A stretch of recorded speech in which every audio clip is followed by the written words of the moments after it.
Have you ever looked back at a relationship and asked yourself, how did I not see this coming? How did something that began with excitement, attraction, and hope slowly turn into confusion, emotional chaos, and quiet regret?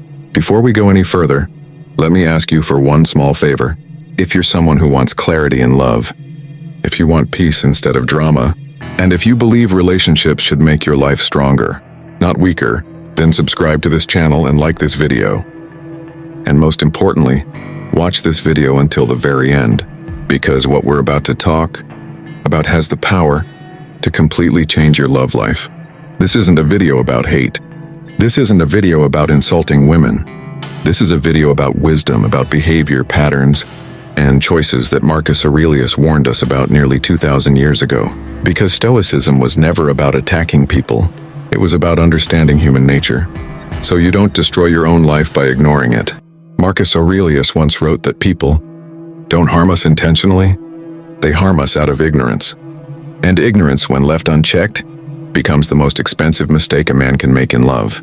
So today, we're going to walk through 10 Marcus Aurelius-inspired observations, forming a comprehensive guide around what many modern videos crudely label as signs of a stupid woman. But make no mistake, what we're really talking about is a lack of wisdom, not intelligence. And wisdom, or the absence of it, always reveals itself in behavior. Let me tell you a short story. There was a man, calm, disciplined, focused. He believed love was about building something meaningful. When he met her, she was charming, emotional, intense. He mistook intensity for depth. He mistook drama for passion. And slowly, without realizing it, he began shrinking his world to accommodate her chaos.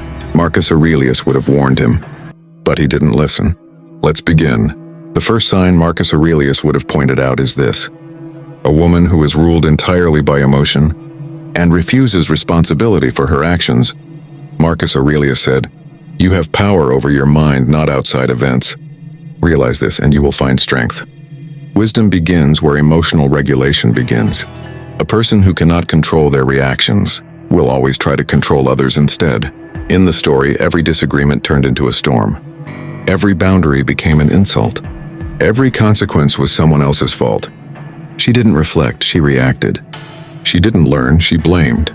Stoicism teaches us that emotions are natural, but surrendering to them is a choice. When someone constantly says, "That's just how I am," what they're really saying is, "I refuse to grow." And Marcus Aurelius would tell you something harsh but necessary.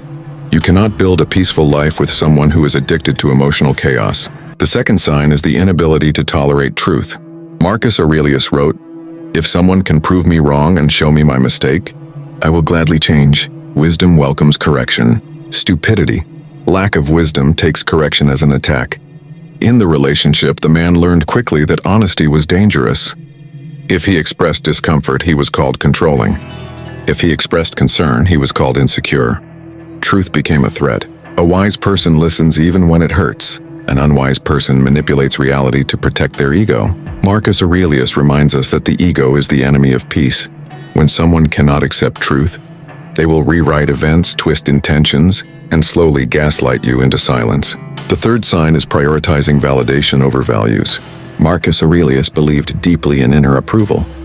He warned against living for applause. In the story, she needed constant attention, likes, messages, admiration.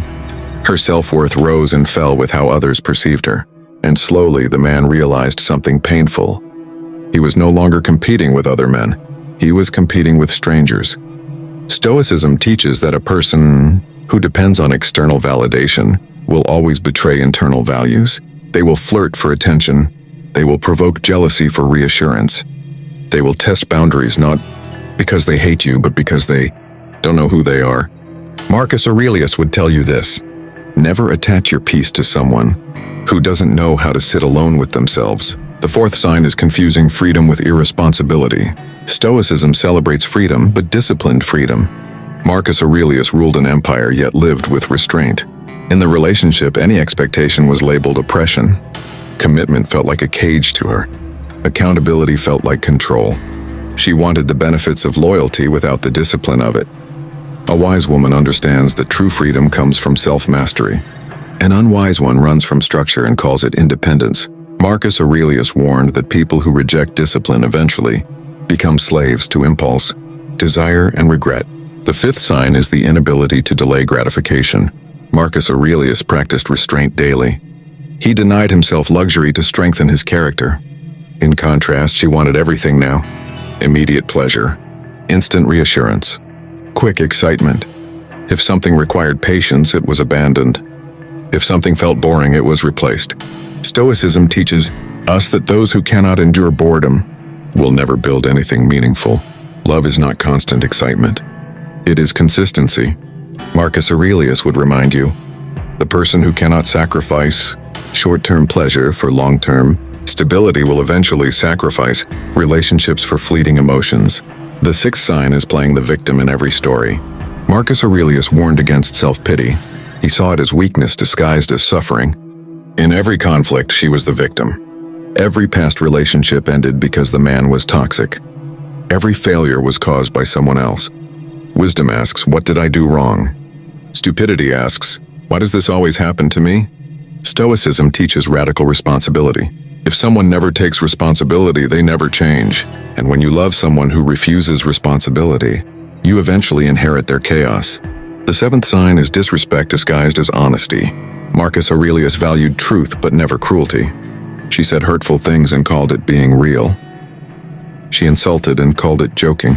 She crossed boundaries and called it confidence. Stoicism teaches that character is revealed in how we speak when we're emotional. A wise woman speaks with restraint. An unwise one uses words as weapons. Marcus Aurelius would tell you this: anyone who repeatedly disrespects you is training you to tolerate less than you deserve. The eighth sign is resisting growth while demanding perfection. Marcus Aurelius believed in constant self-improvement, but she wanted him to improve without ever looking at herself. He had to communicate better. He had to earn more. He had to change. Yet when growth was suggested to her, she felt attacked. Stoicism teaches balance. Growth must be mutual. Marcus Aurelius would say, never carry someone who refuses to walk beside you. The ninth sign is living in fantasy rather than reality. Stoicism is grounded in realism. She loved the idea of love, but not the work. She wanted romance, but not responsibility. She dreamed, but didn't build. When reality didn't match fantasy, she blamed reality. Marcus Aurelius warned against illusions. He taught that suffering often comes from expecting life to be something it is not. A wise woman adapts to reality. An unwise one resents it. The 10th and final sign is this: she drains your peace and calls it passion. Marcus Aurelius believed peace was the highest wealth. In the story, the man realized something too late. He was always anxious, always explaining, always apologizing. Love should not feel like survival. Stoicism teaches that peace is the measure of a good life. Marcus Aurelius would leave you with this warning: do not confuse intensity with meaning or chaos with love. A wise woman adds calm to your life. An unwise one feeds on disorder. And here's the hardest truth of all: Marcus Aurelius would not tell you to hate her. He would tell you to understand her and walk away if necessary. Because the Stoic does not try to fix what refuses to be fixed. He protects his character. He protects his peace. If this video made you uncomfortable, that's good. Growth often is. If it made you think differently about love, even better. Remember, Stoicism is not about controlling others. It's about choosing wisely who you allow close to your life. With that said, thanks for watching, and until next time.